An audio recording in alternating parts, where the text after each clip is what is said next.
Hola, Iglesia Calera. Sean todos bienvenidos a una nueva transmisión dominical.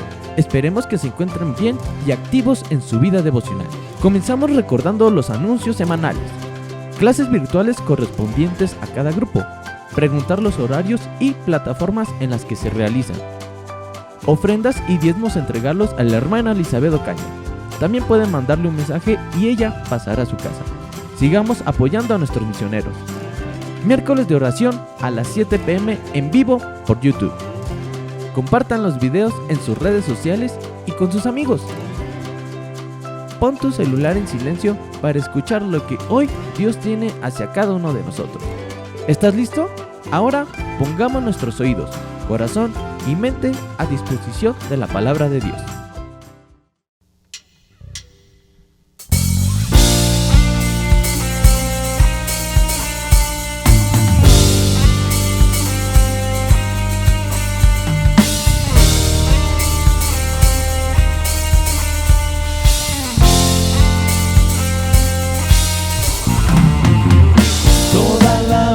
Para nuestro Dios, todos adorando a una voz. Alabamos, alabamos a nuestro Dios. Canta aleluya a nuestro Dios. Gloria, aleluya, da a nuestro Dios.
Hola, ¿qué tal hermanos? ¿Cómo están todos? Bienvenidos a la transmisión de hoy, domingo 23 de mayo, en donde estamos pues por comenzar este estudio de la palabra del Señor junto con ustedes, vayan abriendo sus Biblias por favor en Mateo 9.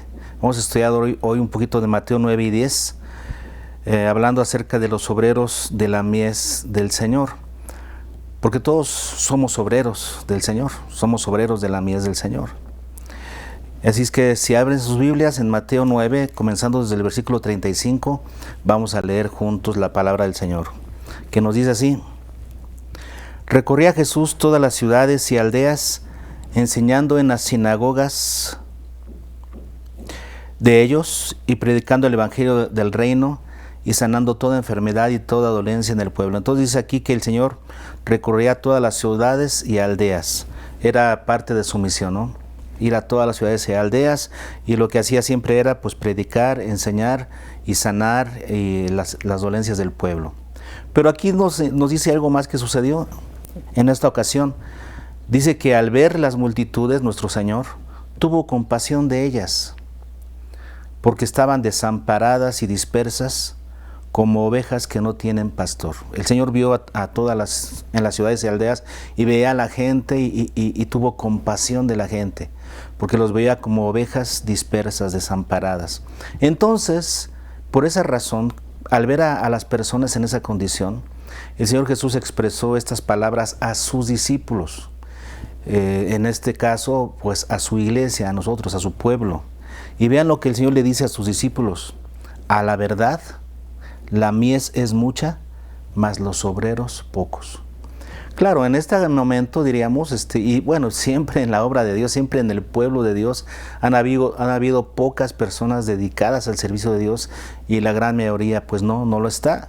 Y en esta ocasión que Jesús está con sus discípulos, Él había elegido justamente a sus 12 para capacitarlos, ¿no? Y enviarlos. Pero en este momento, ¿quién estaba haciendo la obra de Dios? Diríamos, pues Jesús solo, acompañado de sus discípulos. Y nosotros podríamos decir, bueno, ahora ya somos más, sí, pero la situación sigue siendo muy parecida, ¿no?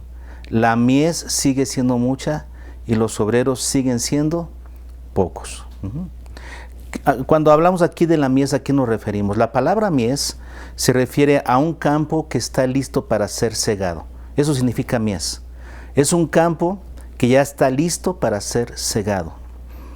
Entonces, cuando Jesús, por ejemplo, en Juan 4, llegó, ustedes recuerdan, a predicar con la mujer samaritana, llegó a Samaria, y entonces los discípulos se fueron a buscar comida y Jesús se quedó ahí porque sabía que se encontraría con la mujer samaritana para compartirle el evangelio. Entonces después de eso Jesús les dice a sus discípulos: ¿ustedes creen que faltan 4 meses para la siega? Y los dice: miren los campos, están blancos para la siega, están listos para la siega. Eso quiere decir, esa es la mies, los campos que están preparados para ser cosechados. Pero, dice aquí el Señor, los obreros son pocos. Si el campo blanco listo para ser cosechado es grandísimo, y los obreros preparados, capacitados para ir a cosechar ese campo, son pocos. Comparado con la mies, comparado con el campo, los obreros siguen siendo pocos. La palabra obreros significa eso, trabajadores. Trabajadores viene de la palabra ergón, que se traduce como hechos, obras. Entonces, los obreros son trabajadores. Y el Señor necesita trabajadores en su mies, pero siguen siendo pocos. Y por eso el Señor ahí les enseña esta oración que es tan conocida por todos nosotros. Jesús le dice a sus discípulos: rueguen. Fíjense en esto, rueguen. Los que somos creyentes y los que estamos involucrados en el trabajo de Dios, tenemos que hacer todos los días este ruego a Dios. Señor, te rogamos, envía obreros a tu mies. ¿Y cuándo es que cuándo es que alguien puede hacer un ruego de este tipo, ¿no? Pidiendo obreros para la mies? Solamente cuando alguien esté involucrado en la obra de Dios y se da cuenta de la gran necesidad y de los pocos obreros. Es cuando viene un ruego sentido a nuestro corazón y decimos: Señor, envía obreros, hacen falta más obreros. ¿Y saben qué? Seguirán haciendo falta obreros mientras que la iglesia no asuma ese papel de obreros para la mies del Señor. Cada creyente debería ser un obrero capacitado para la mies del Señor. En nuestro caso, en este caso en Mateo 10, los primeros obreros de Dios, ¿quiénes fueron? Pues sus discípulos. En Mateo 10:1 dice, entonces llamando a sus 12 discípulos y los envió. Luego dice el versículo 2, los nombres de los 12, luego, ¿cómo les llama? Apóstoles. Los primeros obreros del Señor, que podríamos llamarles como quieran ustedes, ¿no? Sembradores, pescadores, porque cuando Jesús llamó a algunos de sus discípulos les dijo, yo los haré pescadores de hombres. Entonces puede referirse a ser pescadores o puede referirse a ser sembradores, pero finalmente son ¿qué? Obreros, son obreros del Señor. Ahora estos obreros del Señor, aquí en el versículo 1 dice que son los discípulos. ¿Qué es un discípulo? Es uno que aprende y espera llegar a ser como su maestro. Y luego dice en el versículo 2 que son apóstoles. Un apóstol es uno que es enviado, alguien a quien se le encomienda una tarea. Y el Señor quiere que nosotros nos convirtamos en sus seguidores para que después podamos ser sus enviados. Y cada uno de nosotros, los que somos creyentes en Cristo, debemos ser las dos cosas. Debemos ser discípulos y debemos ser apóstoles. Debemos ser seguidores de Jesús para después convertirnos en enviados por Jesús. Y como repito, como dije hace un momento, cada uno de nosotros los creyentes debemos ser discípulos y apóstoles, seguidores y enviados, para que cada vez haya más obreros en la mies. Ahora bien, a lo que nos vamos a abocar en este día. En el versículo 5 dice que a estos 12 que iba a enviar, ¿verdad?, para predicar, a estos 12 que envió Jesús, les dio instrucciones. Qué importante es esto, ¿no? Porque cuando nosotros vayamos a compartir el Evangelio, necesitamos asumir como obreros de Dios esas instrucciones que Jesús le dio a sus discípulos. Son instrucciones que sí aplican algunas de ellas a la situación particular, pero que pueden tener sin duda alguna una aplicación general. Es que vamos a estudiar estas instrucciones que Jesús le dio a los obreros. Todos ustedes, hermanos, que son creyentes y que se consideran obreros de la mies o que se están preparando para hacerlo, este es un mensaje para ustedes. Pongan mucha atención. Entonces vamos a ver las instrucciones que le dio Jesús a sus discípulos cuando los envió a trabajar en su mies. Atentos a estas instrucciones. Las vamos a resumir en 3 puntos, ¿ok? Para que sea sencillo. La primera instrucción de Jesús a sus discípulos cuando los envió a su mies tiene que ver primero con los principios que gobiernan al obrero. Existen algunos principios, algunas instrucciones que deben gobernar la labor del obrero de Dios, ¿ok? Vayamos con eso primero. Los principios que gobiernan al obrero de Jesús. Y los tenemos de los versículos 5 en adelante. Vamos a ir viendo varios versículos, ahí pongan mucha atención. Primero los versículos 5 y 6. Dice, a estos 12 envió Jesús y les dio instrucciones diciendo, fíjense la primera instrucción, por camino de gentiles no vayáis, y en ciudad de samaritanos no entréis, sino id antes a las ovejas perdidas de la casa de Israel. ¿Cuál era la primera instrucción que dio Jesús en este caso? Que trabajemos con una estrategia. Jesús les dice a sus discípulos, en esta primera vez que los envía, les dice que sigan una estrategia determinada. ¿Cuál era la estrategia en este momento para los discípulos? No entren en caminos de gentiles, ni en ciudades de gentiles, ni a ciudades de samaritanos. Ahorita solamente abóquense a las aldeas que son de la casa de Israel. Solamente vayan a las ovejas perdidas de la casa de Israel. Esta es la estrategia de Jesús en estos momentos. En aquel momento, como nosotros sabemos, el Evangelio se fue dando primero a Israel y después de ahí hacia todo el mundo. Nosotros ahorita ya estamos en el momento de predicarle a toda criatura, a todo el mundo, ¿no? Como Jesús nos enseñó ya en Mateo 28, 19. Y hacer discípulos a todas las naciones. Eso es para nosotros. En aquel momento, ¿cuál era la estrategia? Solamente a las ovejas perdidas de la casa de Israel. No vayan ni a gentiles, no vayan a samaritanos, ¿no? Vayan solamente a la casa de Israel. Nosotros también podemos tener estrategias a la hora de compartir el Evangelio. Ciertamente debemos predicar el Evangelio a toda criatura, a todo el mundo, pero cuando vamos a hacer un evangelismo dirigido, necesitamos tener una estrategia. Por ejemplo, hoy vamos a predicarle a los jóvenes de la plaza, o vamos a predicar, hacer un evento para matrimonios. o vamos a tener un grupo familiar que va a estar dedicado a personas con estas características. En fin, se vale tener estrategias y es muy importante hacerlo para que podamos ser más eficaces al compartir el Evangelio. Muchas veces al predicar de una manera general y utilizar unas palabras determinadas, ¿no? Hay personas que sí entienden el mensaje y otras que no. Y cuando nosotros usamos estrategia, podemos utilizar los términos que mejor entiende esas personas a las que vamos a dirigir el mensaje. Así que utilizar estrategia es muy importante. Así es que el primer principio que gobierna la vida del obrero, ¿cuál es? Cuando va a predicar a la mies del Señor, es tengan una estrategia, sean inteligentes para ser más efectivos, más eficaces a la hora de compartir el mensaje. Tengan una estrategia que les diga a dónde ir, hacia qué tipo de personas, en qué lugar, con qué métodos. Y eso nos hace más eficaces, ¿ok? La primera. Luego sigue el versículo 7. Siguiendo con las instrucciones de Jesús, dice el 7, y yendo. ¿Cuál es la siguiente estrategia del obrero de Dios cuando va a la mies del Señor? Hay que ir. Dice aquí, y yendo. No dice, y quedándose, esperen que la gente venga. No, la gente no va a venir. Nosotros tenemos que ir a la gente.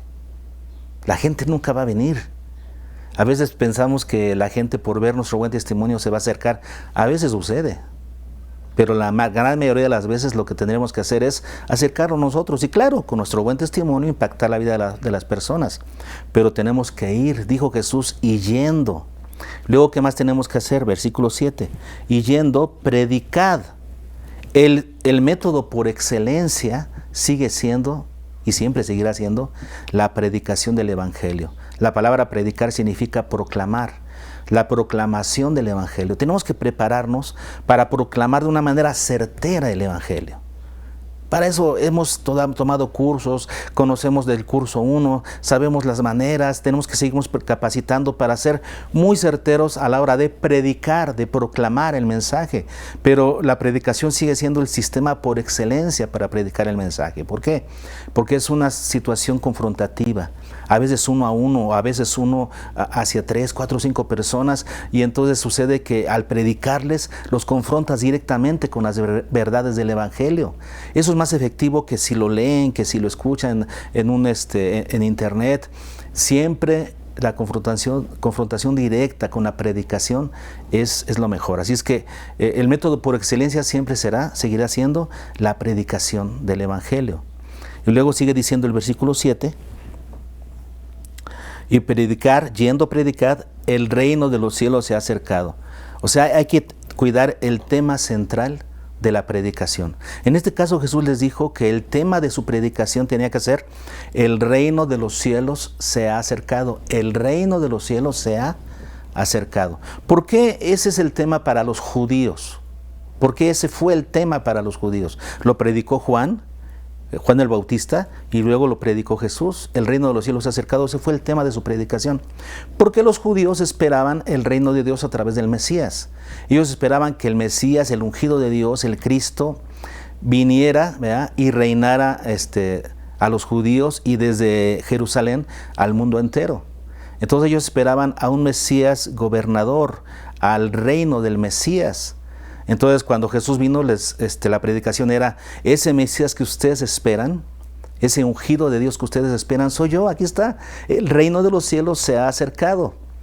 Entonces les comprobaban a través de las escrituras del Antiguo Testamento que en Jesús se cumplían todas las promesas. Todas esas promesas del Antiguo Testamento se cumplían en Jesús. Ustedes pueden ver en el libro de los Hechos, y cuando se predicaba a los judíos, se les convencía a través de las profecías del Antiguo Testamento para convencerlos de que Jesús era el Cristo, el Mesías prometido. Entonces, para los judíos, el tema era, el reino de los cielos se ha acercado. En nuestro caso, hoy en día, que no somos judíos y que predicamos mayormente a gentiles, ¿qué les predicamos? ¿Cuál es el tema? El Evangelio de salvación, que ya conocemos en el curso 1. Es que tenemos que cuidar el tema central. Nuestro tema siempre debe de ser Cristo, hablar sobre el pecado, hablar sobre la obra de Cristo, hablar sobre el arrepentimiento, ¿no?, y todo lo que conlleva el Evangelio completo. Muy bien, hay que cuidar el tema. Luego el versículo 8. Otra instrucción que le da Jesús a sus discípulos es: sanad enfermos, limpiad leprosos, resucitad muertos, echad fuera demonios, de gracia recibisteis, dad de gracia. Entonces, ¿qué se tiene que hacer? Respaldar el mensaje con señales de gracia, de la gracia de Dios. En el versículo 1 Jesús dice aquí que entonces, llamando a sus 12 discípulos, les dio autoridad sobre los espíritus inmundos para que los echasen fuera y para sanar toda enfermedad y toda dolencia. Jesús les dio autoridad, recibieron eso de gracia. Ahora, ¿qué tienen que hacer? Darlo de gracia. Entonces, respaldar el mensaje con las señales. En aquel momento Jesús les dio esa autoridad a sus discípulos. Ahora Jesús ya no está con nosotros, pero nos ha encomendado la predicación del Evangelio. Es que las señales seguirán a la predicación del Evangelio. ¿A través de qué? De los dones del Espíritu Santo. Nosotros ahora tenemos al Espíritu Santo viviendo en nosotros, ¿ok? Y tenemos, según Corintios, los dones del Espíritu. Y los dones del Espíritu son esas señales que acompañarán al creyente cuando hace la obra de Dios. Hay muchos creyentes que dicen, bueno, es que esas obras ya no están a disposición de nosotros hoy, solamente eran para el tiempo bíblico. Y yo te voy a decir algo: si no ves los dones en acción en tu vida, es porque no estás involucrado en el servicio de Dios, no eres un obrero. Porque los obreros de Dios, al estar haciendo la obra de Dios, ven las señales, ¿verdad?, respaldando su ministerio. Entonces, los dones del Espíritu son el respaldo de Dios al ministerio de sus hijos, al ministerio de sus obreros. Así es que a respaldar el mensaje con esas obras, con esas señales de gracia. Versículos 9 y 10. Y luego dice el versículo 9 y 10: no os proveáis. ¿Cuál es la siguiente instrucción de Jesús a sus obreros? No os proveáis. O sea, no procuren su propio sustento. Ustedes no tienen que procurar su propio sustento. Si son obreros de Dios, no procuren su propio sustento. Vean lo que dice: no os proveáis de oro, ni plata, ni cobre en vuestros cintos, o sea, en vuestras carteras, ni de alforja para el camino como para llevar lonche, ni de 2 túnicas, ni de 2 calzados. O sea, no te proveas para ti mismo. Cuando tú vas a hacer la obra de Dios, ¿cuál es el principio que aplica? No te proveas a ti mismo de esas cosas que son necesidades básicas. No las proveas tú si tú eres un obrero de Dios. ¿Por qué? ¿Por qué no? Bueno, vean lo que sigue diciendo el versículo 10.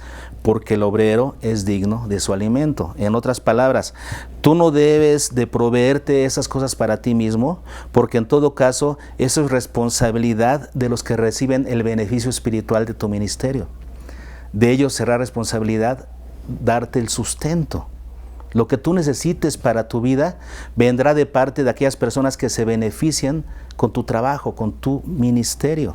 ¿Eso es bíblico? Por supuesto que sí. Si ustedes van a 1 Corintios, capítulo 9, versículos 7 al 12, dice: ¿quién fue jamás soldado a sus propias expensas? ¿Quién planta viña y no come de su fruto? ¿Quién apacienta el rebaño y no toma de la leche del rebaño? ¿Digo esto solo como hombre? ¿No dice esto también la ley? Porque en la ley de Moisés está escrito: no pondrás bozal al buey que trilla. ¿Tiene Dios cuidado de los bueyes o lo dice enteramente por nosotros? Pues por nosotros se escribió, dice Pablo, porque con esperanza debe arar el que ara, y el que trilla con esperanza de recibir del fruto. Y vean el principio bíblico que sigue en 9:11, 1 Corintios 9:11.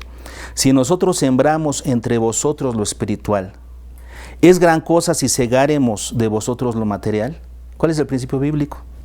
Entonces, el obrero no se preocupa por sí mismo, porque la gente que recibe el beneficio espiritual, ¿qué sucede? Se preocupa por el sustento del ministro, del siervo, del obrero, porque esa es responsabilidad de los que reciben el beneficio espiritual. Ese es un principio bíblico.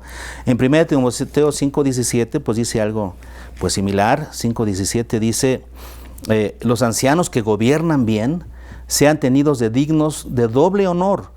Y vean lo que sigue: mayormente los que trabajan, o sea, los obreros, los que trabajan en predicar y enseñar. Pues la Escritura dice: no pondrás bozal al buey que trilla, y digno es el obrero de su salario.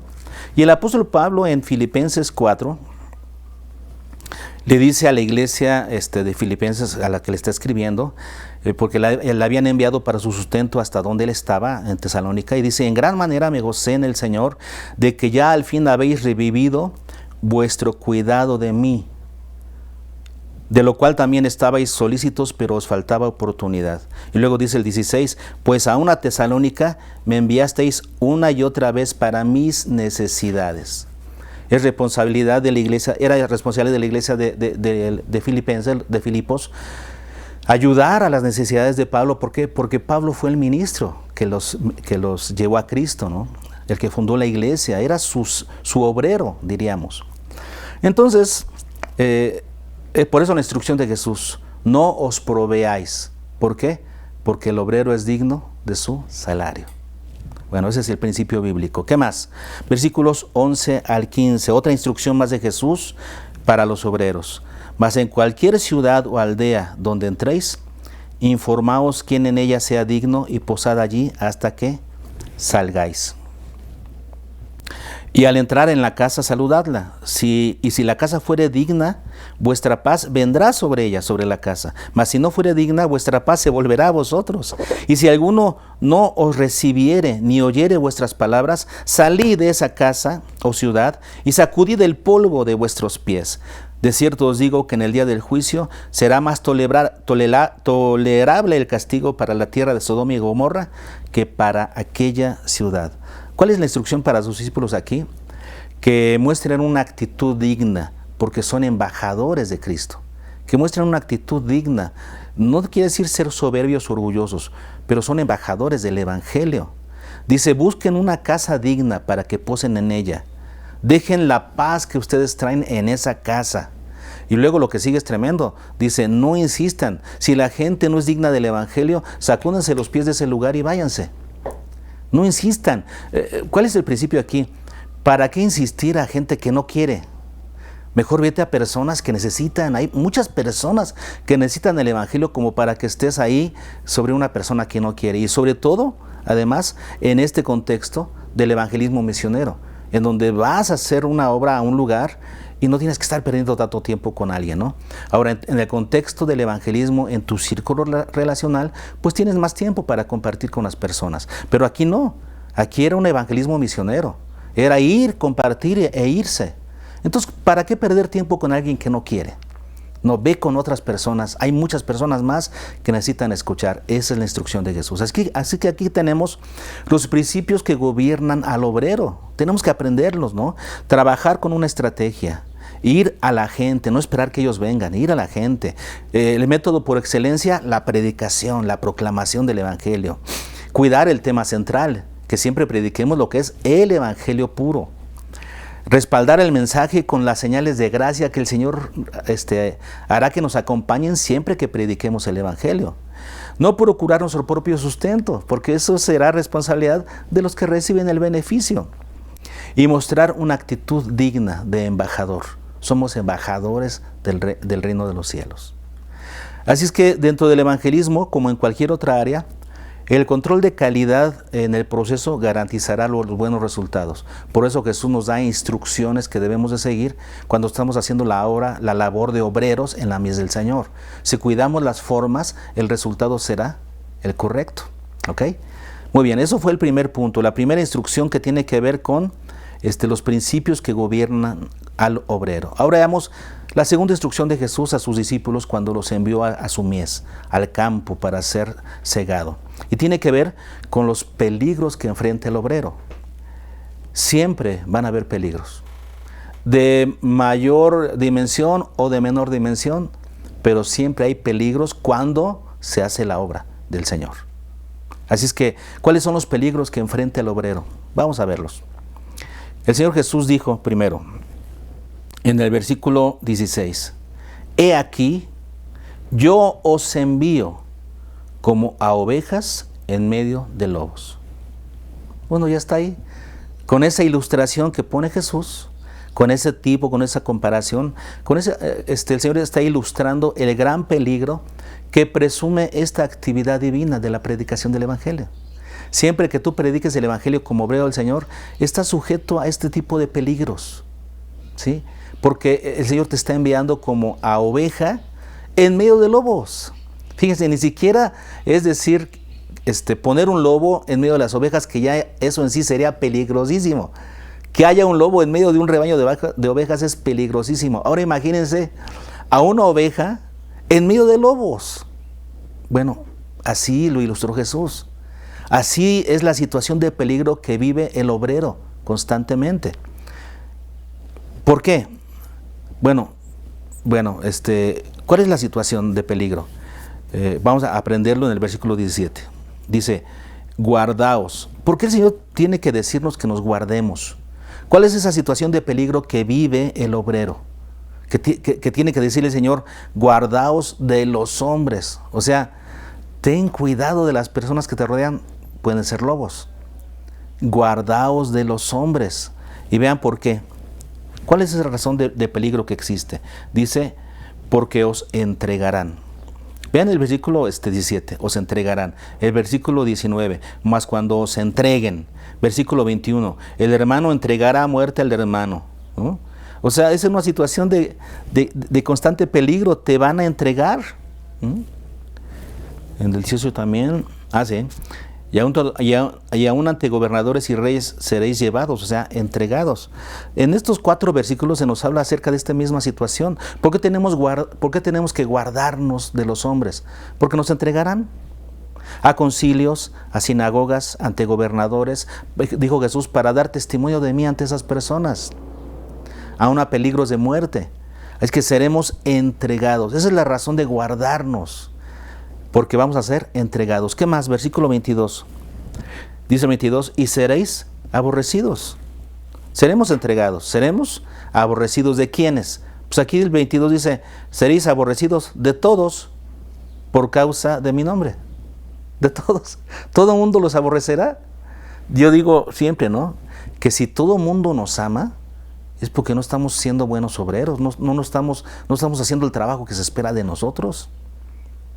Porque cuando tú comienzas a predicar el Evangelio, van a haber enemigos del Evangelio. Satanás va a estar armando muchas situaciones en contra tuya. Entonces, seréis aborrecidos de todos por causa de mí. No por causa de que tú estés haciendo cosas malas, no. Sino por predicar el Evangelio. Por causa del Señor, seremos aborrecidos de todos. ¿Qué más? Versículo 23. Y cuando os persigan en esta ciudad, dijo el Señor, pues huyan a otra. Pero vean lo que dice, cuando os persigan en esta ciudad. O sea, te van a perseguir. Si comienzas a compartir el Evangelio en tu escuela, te van a perseguir en tu escuela. En el trabajo te van a perseguir en tu trabajo. En tu cuadra te van a perseguir en tu cuadra. Van a haber personas que estarán contra ti, que murmurarán contra ti, que harán ahí un complot contra ti para de alguna manera hacerte sentir mal o que renuncies a esta tarea de predicación. Así es que te van a perseguir.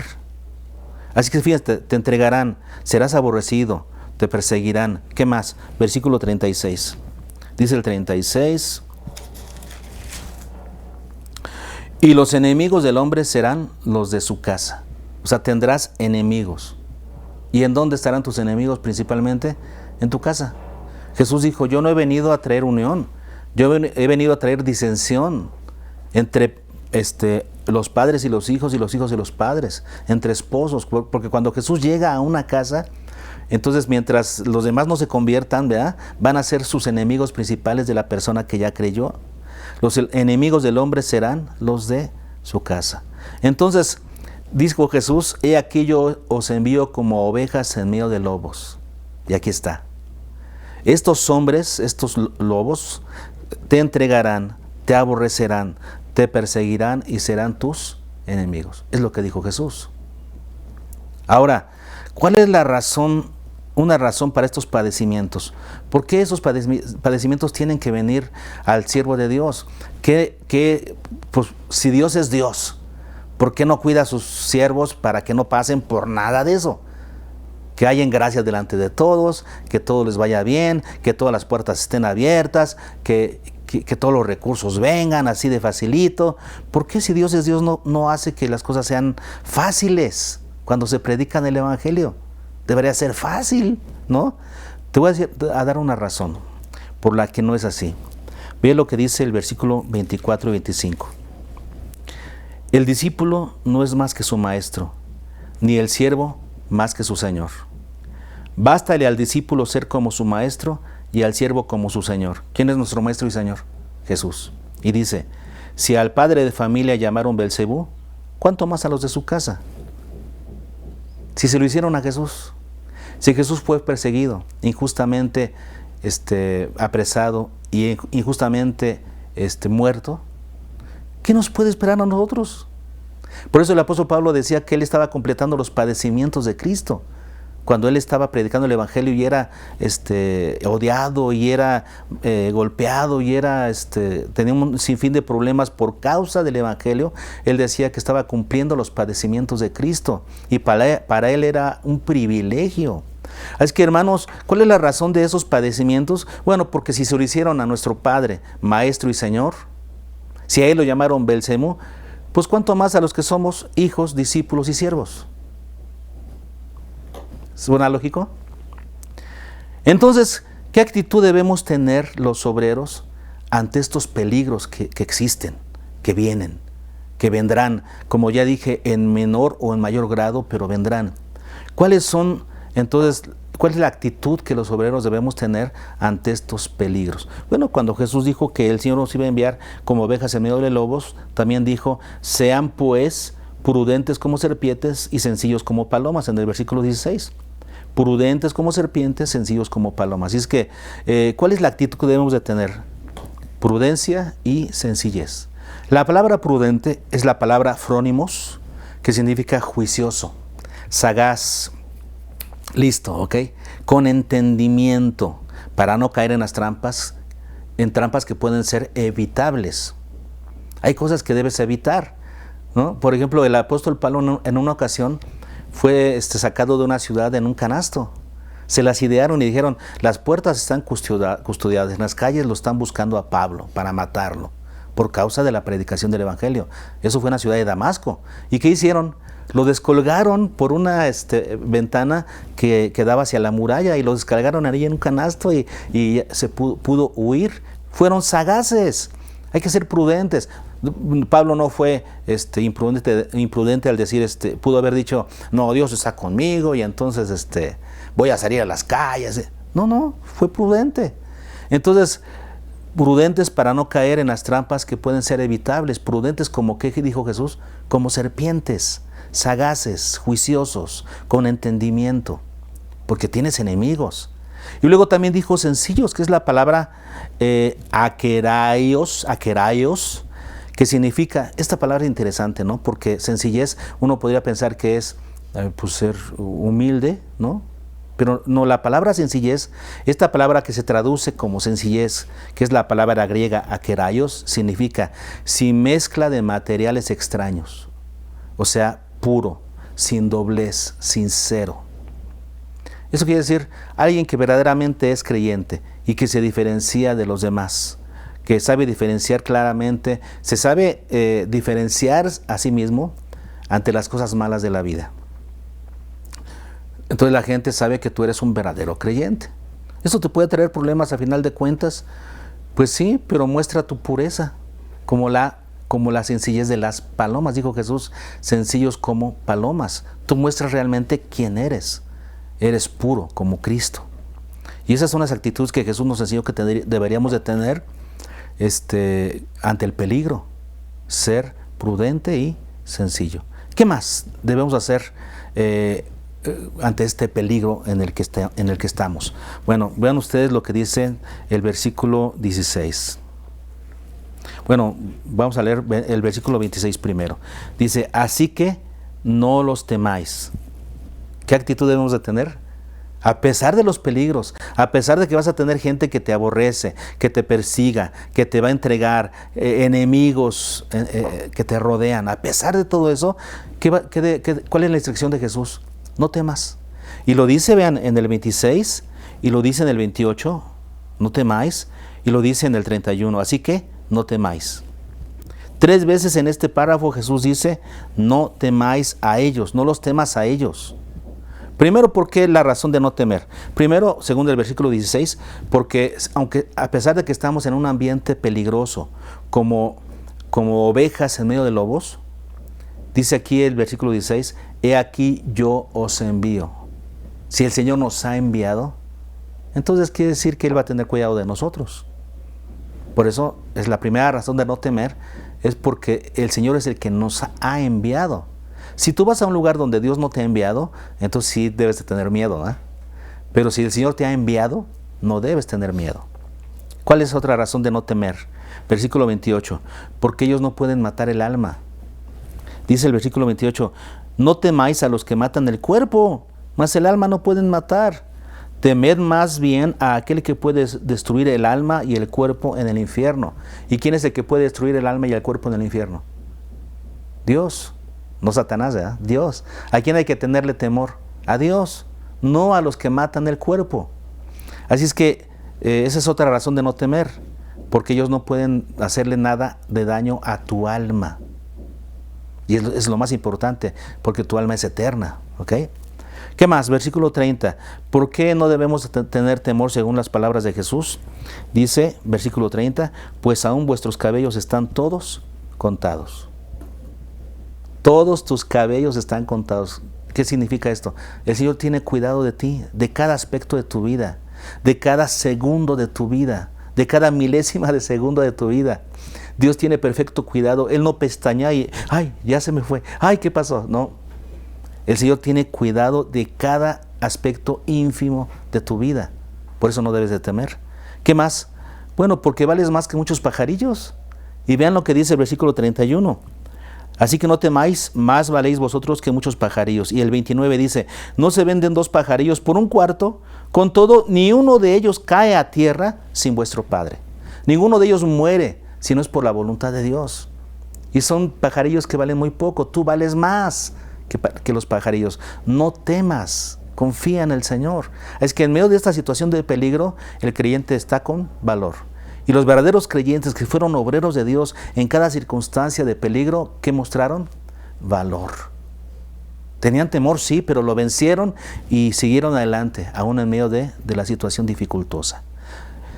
Tercera actitud que debemos demostrar los obreros aún en medio de esta situación de peligro. Versículos 32. El 32 dice, a cualquiera pues que me confiese delante de los hombres, yo también le confesaré delante de mi Padre. ¿Qué hay que hacer? Confesar al Señor delante de los hombres. A pesar del peligro, no, pero si nos prohibieron, si nos dijeron que no. ¿Y qué dijeron los apóstoles? Es menester obedecer a Dios antes que a los hombres.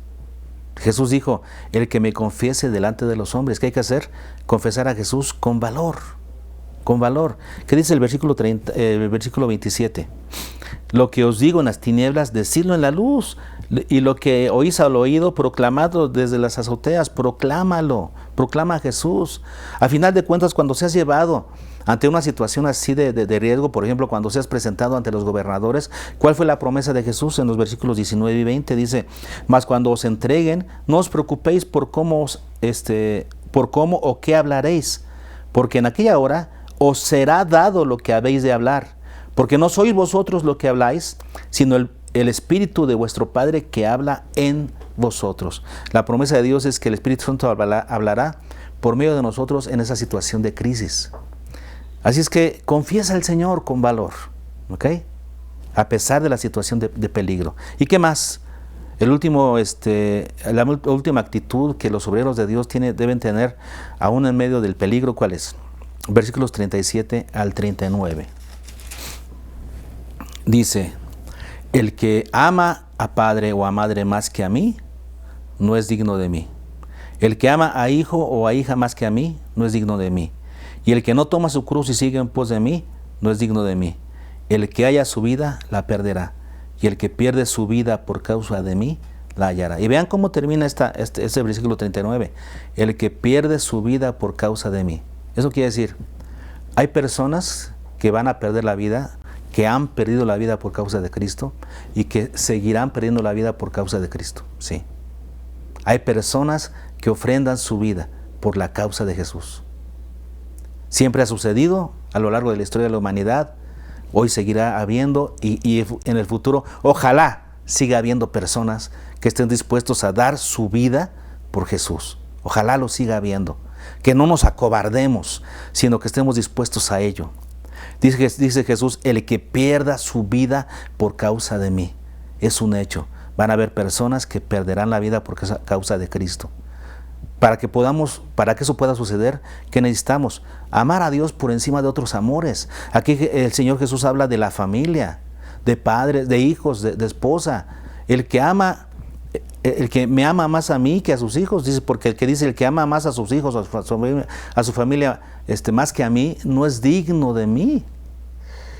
Entonces, hermanos, para que podamos dar la vida por Jesús, necesitamos amar a Dios por encima de otros amores. Y debemos, como dice el versículo 38, tomar la cruz y seguir en pos de Él. Renunciando a otros intereses, tomar la cruz y seguir en pos del Señor. Entonces aquí tenemos las 4 actitudes que debemos de tener para que actitudes de los obreros, las actitudes que debemos tener los obreros en medio de esta situación de peligro. La primera es ser prudentes y sencillos. La segunda, no temer. No temer porque Él nos ha enviado, porque ellos no pueden matar el alma, porque nuestros cabellos están todos contados y porque valemos más que muchos pajarillos. Debemos confesar a Jesús con valor delante de los hombres, para que el Señor también nos pueda confesar a nosotros. Y estar dispuestos a dar la vida por Cristo. Cuando tú estás dispuesto a dar la vida por Jesús, entonces ya no hay cuchillo que te dé temor, ¿no? Como dijo el apóstol Pablo, ¿qué me separará del amor de Dios? Nada. ¿Por qué? El apóstol Pablo dio la razón. Porque somos contados como ovejas para el matadero. Yo, dijo Pablo, ya estoy contado como oveja para el matadero. Por eso nada me puede separar del amor de Dios. Pero si yo amo mucho mi vida, entonces sí, cualquier cosa va a hacer que yo me separe del Señor. El peligro es siempre inminente cuando predicamos a Cristo, a menor o mayor grado, pero siempre está presente el peligro. Debemos saberlo, ¿ok? Y actuar en consecuencia. Muy bien, vayamos a la tercera instrucción de Jesús a sus discípulos cuando los envió a su mies. Y tiene que ver con las recompensas del obrero. Si es que no todo es malo, hay recompensas para el obrero. Y ojalá que estas recompensas te animan para seguir adelante. Son varias, ¿no? Así es que vamos a enlistarlas una por una. En el versículo 22 comienza la primera recompensa. El versículo 22 dice, 10:22. Y seréis aborrecidos de todos por causa de mi nombre, mas el que persevere hasta el fin, este será salvo. Veamos en qué contexto lo está diciendo Jesús, ¿sí? Está hablando de ser aborrecidos por causa del nombre de Jesús. Y luego dice, mas el que persevere hasta el fin. Eso quiere decir, en este contexto en el que el obrero está predicando el evangelio, en un ambiente de peligro, ¿no? En donde puede ser inclusive muerto, dice ahí, mas el que persevere hasta el fin, este será salvo. Aquí no está hablando de que predicar el evangelio es una condición para ser salvo, ¿eh? No se refiere a ser salvos por obras. No somos testigos de Jehová, de que si predicamos el evangelio vamos a ganar puntos para irnos al cielo. No, es que no es así. Pero ¿a qué se refiere entonces? Porque la salvación es por gracia, no es por hacer obras. ¿Cómo debemos entender este pasaje de que el que persevere hasta el fin, ese será salvo? La palabra persevere es la palabra hupomeno, que es una palabra compuesta, hupo y meno, que significa morar bajo. ¿Cómo se entiende esta palabra? Quedarse en un lugar sin abandonar. Es como alguien que ha sido puesto en un lugar, en un puesto de vigilancia, y se mantiene ahí a pesar del frío, del calor, del viento, de lo que sea. Se mantiene en ese puesto de vigilancia, no abandona su puesto de vigilancia. Entonces, eso significa esta palabra perseverar, significa no abandonar. ¿Quiénes son los que abandonan? Cuando Jesús habló su parábola en Mateo 13, pues aquí estamos cerca, en la parábola de la semilla que cayó en diferentes tierras, en 13:21, cuando Jesús está explicando la parábola, dice, pero el versículo desde el 20 dice, y el que fue sembrado en pedregales, este es el que oye la palabra y al momento la recibe con gozo, pero no tiene raíz en sí, sino que es de corta duración, pues al venir la aflicción o la persecución por causa de la palabra, luego tropieza. Eso quiere decir, las personas que escuchan el Evangelio, simpatizan con el Evangelio, pero cuando vienen las primeras pruebas, abandonan el Evangelio, ¿qué sucede? No eran salvos. ¿Ok? Los que son salvos perseveran hasta el fin. Por eso dice aquí, mas el que persevera hasta el fin, este será salvo. Entonces, es una señal de la salvación. No quiere decir que si tú perseveras serás salvo. No, es que el que es salvo persevera. Aún a pesar del peligro. Y aquí está incluido otra cosa, El que es salvo da testimonio de su fe, aún en medio de situaciones de peligro. Y persevera en esa situación de peligro. Se queda, no baja la guardia, no abandona su puesto. El que persevera significa no abandona ese puesto de ser obrero, de ser testigo de Cristo. No hay peligro alguno que lo haga desanimarse o que lo haga abandonar. Se mantiene firme y predica el Evangelio. Se asume que el que es salvo predica de la salvación, a pesar de los peligros. Y persevera hasta el fin. Y entonces dice, será salvo. Será salvo está en futuro, modo indicativo. Futuro, acuérdense, la forma más fuerte de aseverar algo. Modo indicativo, un modo de realidad. No de ilusión, de realidad. Será salvo. Por supuesto, el que es salvo predica el Evangelio y lo hace sin abandonar su puesto, aún a pesar del peligro que exista. Ese es el premio, ¿ok? Ser salvo. Versículo 25. Otra de las recompensas, ¿no?, para los obreros, ¿cuál es? Versículo 25. Estamos en Mateo 10, 25 y dice, bástale al discípulo ser como su maestro y al siervo como su señor. Cuando tú predicas el Evangelio, eres un obrero de Dios, a pesar de los problemas que pudieran haber, entonces ¿qué sucede?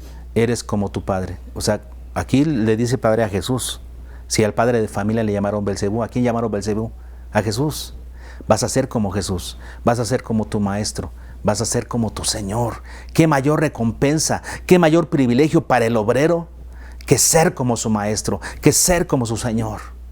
Esa es la mayor recompensa que podemos tener. Versículo 32, otra recompensa.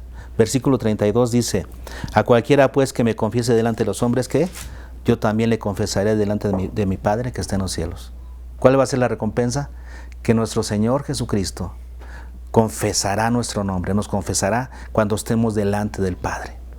Va a decir, Él es mío, esta persona es mía, lo mostró, lo demostró, ¿ya? Al confesar mi nombre cuando estaba ahí en la tierra. Así es que seremos confesados delante del Padre por Jesús. Otra recompensa más, versículo 37. Acuérdense que estamos hablando de las recompensas para los obreros, Ojalá que esto te anime a ser obrero, a echarle ganas, a trabajar, a dedicar tu tiempo, tus habilidades en el servicio de Dios, ganando a otras personas para Cristo, en el evangelismo y discipulado. Ojalá que te animes. Aquí tenemos esta otra recompensa, versículo que dijimos, 37. El que ame a padre o madre más que a mí, dice, no es digno de mí. Y el que ama a hijo o a hija más que a mí, no es digno de mí. Entonces los que sí dejan todo para servir al Señor, los que sí ponen a Dios en primer lugar, ¿qué sucede? Sí son dignos de Jesús. Jesús dijo, no es digno de mí. Entonces el que sí lo hace, sí es digno de Dios, sí es digno de Jesús. Ahora, digno de Jesús, nunca seremos dignos. Nunca seremos dignos del sacrificio que nuestro Jesús hizo por nosotros. ¿Cuándo seremos dignos? Pero ¿a qué se refiere este término, será digno de mí? Pues acuérdense de la película del soldado Ryan, que cuando fue rescatado por esos hombres que ofrendaron su vida para irlo a rescatar a él. ¿Se acuerdan de ustedes de eso? Al final de la película, cuando el teniente que estaba ya a punto de morir le dice, viva dignamente, gáneselo, le dijo a Ryan, al soldado Ryan, gáneselo, viva dignamente. Y este hombre vivió toda su vida con esa responsabilidad, con ese peso de vivir dignamente para de alguna manera recompensar el esfuerzo que esas personas hicieron al dar su vida por él. Eso es. Entonces, será digno de mí significa que estamos respondiendo a la gracia divina que hemos recibido, a la salvación que hemos recibido. Estamos respondiendo de la forma esperada por el Señor. Esto es, nunca pagaremos lo que Cristo hizo por nosotros, pero sí podemos vivir dignamente. Jesús dijo, será digno de mí. ¿Ok? Versículo 40. Otra recompensa de los obreros es ser embajadores de Dios. Vean lo que dice el versículo 40. El que a vosotros recibe, ¿qué dice? A mí me recibe. Y el que me recibe a mí, recibe al que me envió. Somos embajadores. Cuando la gente nos recibe a nosotros, está recibiendo a Jesús porque nosotros somos representantes del Señor. Qué recompensa, qué privilegio ser embajadores de Cristo. Somos embajadores, eso lo dice el apóstol Pablo en otros pasajes. ¿Sí? Somos embajadores de Cristo y le decimos a la gente, reconcíliense con Dios como embajadores que somos. Así es que esa es una recompensa para los obreros, ser embajadores de Dios. Y por último, la última recompensa que están aquí mencionada en los versículos 41 y 42. Vean qué interesante recompensa. El que recibe a un profeta, por cuanto es profeta, vean lo que sigue. Recompensa de profeta recibirá. El que recibe a un justo, por cuanto es justo, recompensa de justo recibirá. Y cualquiera que dé a uno de estos pequeñitos un vaso de agua fría solamente, por cuanto es discípulo, de cierto os digo que no perderá su recompensa. Esto es, nosotros somos profetas del Señor, ¿no? Dice aquí, si algún profeta, nosotros somos justos, justificados por el Señor. Cuando alguna persona nos recibe, nos atiende, ¿qué sucede? Recompensa de profeta recibe, recompensa de justo recibe, recompensa de discípulo recibe. Nosotros entonces, a través de nuestra acción de ir a otros y compartir el Evangelio, ayudamos a que se involucren en la obra de Dios o se involucren en las recompensas de Dios. Los profetas somos nosotros, y dice aquí que cualquiera que recibe un profeta, por cuanto es profeta, recibe recompensa de profeta. Estamos haciendo que otros reciban recompensas, ¿verdad? Porque nos reciben a nosotros. Entonces, estos son los privilegios, estas son las recompensas que tenemos por ser obreros del Señor. Es ser salvos, el que persevera hasta el fin será salvo. Ser como nuestro Padre, Maestro y Señor. Ser confesados por Jesús delante del Padre. Ser dignos de Jesús, vivir dignamente como siervos del Señor. Ser embajadores, o sea, representantes de Dios, y ayudar a que otros se involucren en la obra de Dios indirectamente. Esas son las recompensas del obrero. Hagamos un pequeño resumen para ver todo lo que hemos aprendido hoy. Son muchas cosas, sí, y esto es parte de un estudio que ustedes pudieran tener por escrito y repasar, ¿no? Porque son cosas hermosas. Por eso lo tienen grabado, para que después con calma lo vayan viendo, lo vayan deteniendo y vayan haciendo sus anotaciones y tengan todo el bosquejo de la predicación, para que vean todo lo que conlleva. Vean las cosas que hemos visto. Hemos visto las 3 instrucciones que les dio Jesús a sus discípulos cuando los envió a trabajar a su mies. Son las instrucciones para los obreros, ¿ok? Y tú y yo somos obreros del Señor. La primera instrucción tiene que ver con los principios que gobiernan al obrero. ¿Cuáles son los principios que nos gobiernan a la hora de hacer la obra de Dios? Primero, número 1, trabajar con estrategia. Debemos ser inteligentes para ser más efectivos. Hay que ir a la gente, no esperar a que la gente venga. Hay que predicar el Evangelio porque es el método por excelencia, la predicación, la proclamación del Evangelio. Hay que cuidar el tema central. ¿Cuál es? El Evangelio, justamente. Tenemos que predicar el Evangelio, no otras cosas similares o parecidas. Hay que predicar el Evangelio. Número 5, hay que respaldar el mensaje con señales y maravillas. No son de nosotros, no vienen por nosotros, son dones del Espíritu que el Señor manifiesta cuando Él quiere, como Él quiera, pero a través de nosotros, para respaldar nuestro ministerio. Es que respaldar el mensaje con señales.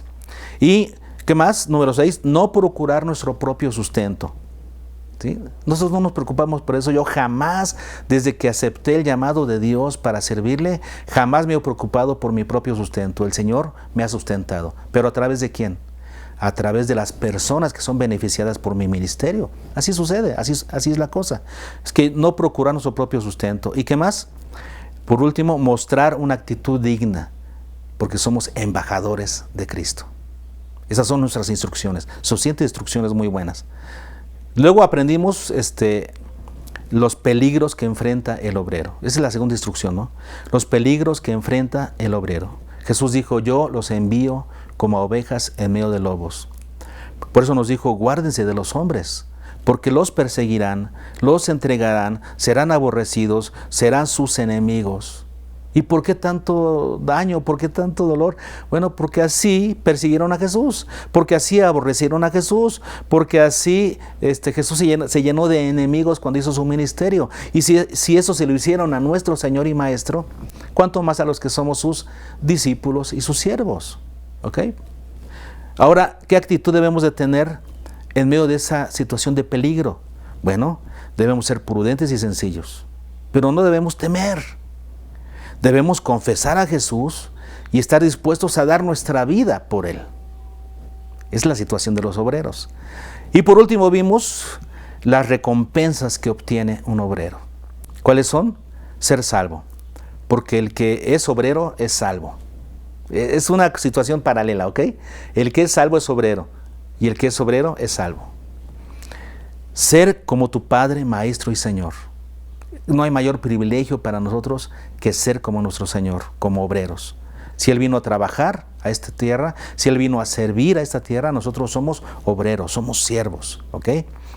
Número 3, la otra recompensa es ser confesados por Jesús delante del Padre. Cuando llegue el día final, Jesús te confesará porque tú le confesaste a Él delante de los hombres, ¿ok?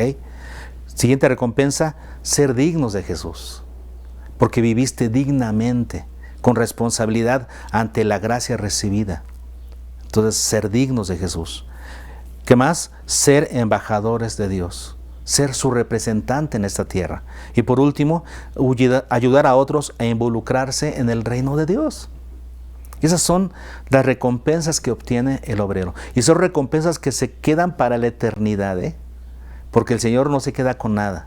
Y cuando nosotros estemos en su presencia, recibiremos esos galardones por haber dedicado nuestra vida a trabajar en la mies del Señor. Jesús le dijo a sus discípulos, a la verdad, la mies es mucha, el campo para la cosecha es abundante, es grandísimo el campo para ser cosechado, que es el mundo. Y los obreros son pocos. Hermanos, tú y yo somos obreros en la mies del Señor. Capacitémonos y con valor vayamos a hacer su obra y sigamos estas instrucciones que gobiernan la vida del obrero. Bueno, se los dejo como una enseñanza. Que Dios les bendiga y nos vemos en la próxima.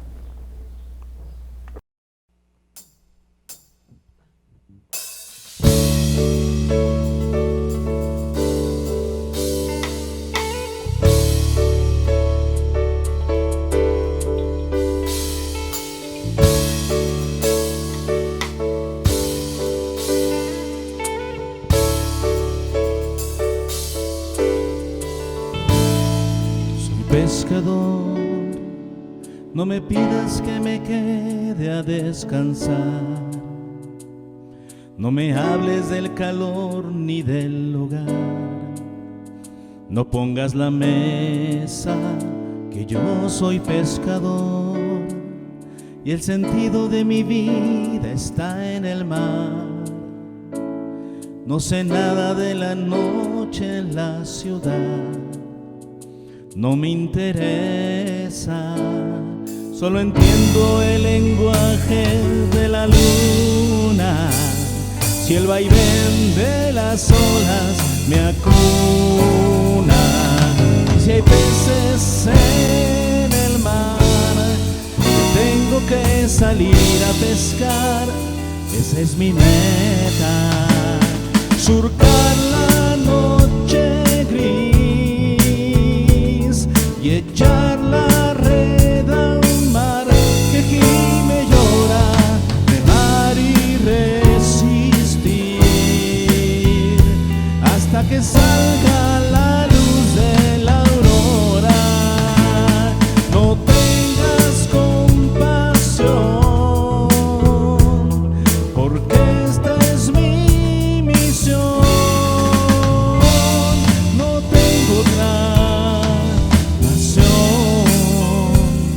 soy pescador. Oh.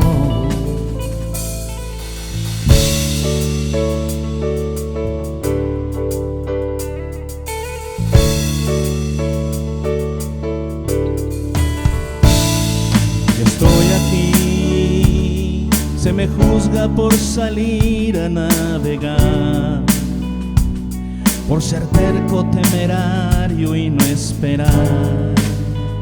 Cuando hay tormenta, por intentar seguir el impulso que me quema el corazón, que ha llegado a convertirse en mi obsesión y que me alienta a surcar la noche gris y echar la red a un mar que gime y llora, remar y resistir hasta que salga la luz de la aurora. No tengas compasión, porque esta es mi misión. No tengo otra pasión, soy pescador. Oh, no insistas más, sé que voy ensangrentado y es normal, porque el cielo llueve piedras de cristal que a veces cortan. No sufras más por mí, no estoy débil ni acabado, no estoy mal. Y si tengo el pelo blanco es por la sal y no me importa, yo soy pescador.